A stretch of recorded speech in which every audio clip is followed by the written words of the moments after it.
vídeo vamos falar sobre os capítulos 11 e 12 de Juízes. Na tabela está escrito 11 a 13, mas o 13 já começa a história de Sansão. Então, nós vamos tratar só de Jefté, capítulos 11 e 12. Jefté é uma pessoa muito improvável, muito estranho de Deus usar uma pessoa como ele.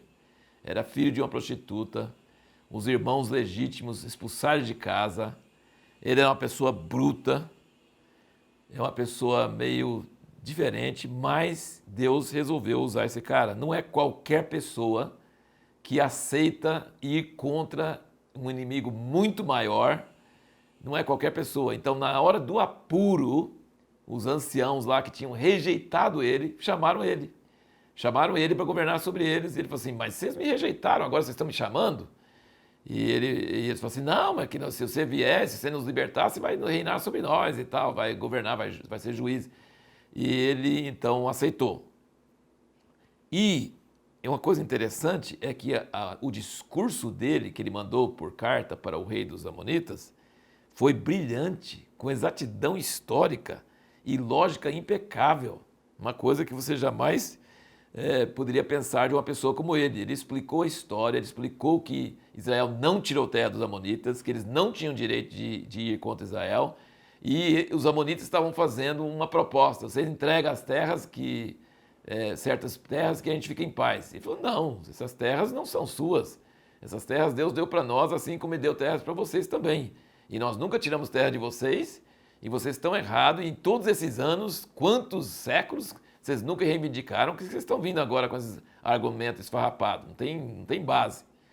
É muito importante entender que numa guerra você precisa ter direito moral, não só força no exército, não só coragem, não só estratégia, você precisa ter direito moral. Você precisa sentir que você está agindo e lutando por uma causa justa. E foi isso que Jefté conseguiu com o discurso dele. Ele provou que historicamente e moralmente ele tinha razão e o rei dos Amonitas não tinha razão. Mas é lógico que os reis dos Amonitas não iam ouvir nenhuma razão disso, ele achou que ele era forte e podia fazer o que ele quisesse. E aqui fala que o Espírito de Deus desceu sobre Jefté e ele teve unção de Deus para poder desenvolver essa batalha e ganhar essa batalha contra um inimigo muito mais forte do que ele. Mas ele foi fazer um voto idiota.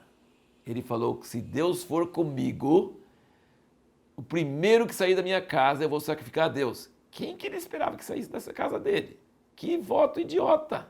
Que voto estúpido! Deus não ia abençoar ele se ele não fizesse o voto? Ia!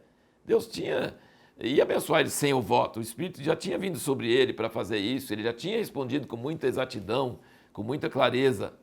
Mas, infelizmente, ele teve essa atitude.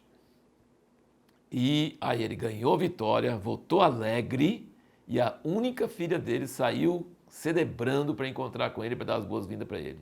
E ele ficou muito triste. Mas como tinha feito o voto, tinha que cumprir, e ela que teve uma atitude nobre, uma atitude tremendo assim, ela falou assim, não tem problema, desde que o povo de Deus foi protegido e ganhou vitória, minha vida não tem problema. E ela foi chorar a virgindade com as colegas dela por 2 meses, pediu esse prazo para o pai, depois voltou e ele sacrificou ela em holocausto ao Senhor. Deus concorda com isso? De jeito nenhum. De jeito nenhum, isso é uma coisa absurda. Deus tinha pedido Isaac em sacrifício para Abraão, mas não deixou de sacrificar de jeito nenhum. E Deus já tinha falado que jamais queria que sacrificasse ser humano, de jeito nenhum. Mas a pergunta é, por que as pessoas fazem votos errados e totalmente fora da vontade de Deus? Porque não conhecem a palavra de Deus, não conhecem o que Deus falou no passado e fazem promessas e fazem votos que não tem nada a ver, não era necessário, não precisava ter feito, foi feito, é mais um exemplo de que no livro de Juízes nós vemos coisas tão erradas e mesmo assim Deus consegue usar pessoas e fazer coisas e aí ainda estar com o seu povo. Então, lembra dessa lição que a gente pode aprender aqui. E uma coisa muito engraçado, não é tão engraçado na prática, mas os eframitas, como eles fizeram com Gideão, eles foram atrás de Jefté, ele não nos chamou na hora que nós precisava, nós vamos queimar você. E Jefté falou, não, na hora que eu precisava vocês não vieram, e vocês vieram aqui me queimar, e ele lutou contra eles e matou um monte deles. E eles espalharam, correram. E aí eles queriam passar o rio e ele pôs pessoas lá para vigiar o rio e os eframitas não eram cariocas. Eles falaram assim, você é da Efraim? Não, não sou não. Então fala Shibolete. Aí eles falavam assim, Cibolete. Eles não conseguiam falar Shi, ele falava Si. Então, tá vendo? É eframita. E matava ele. Então ele não foi calmo, pacífico igual Gideão, ele foi bravo, bruto, cruel e matou todos esses caras de Efraim. Mas eles também vieram um pouco mais bélico contra ele do que vieram contra Gideão. Eles vieram falando que ia queimar ele e a família dele. Então, isso aí é um detalhe.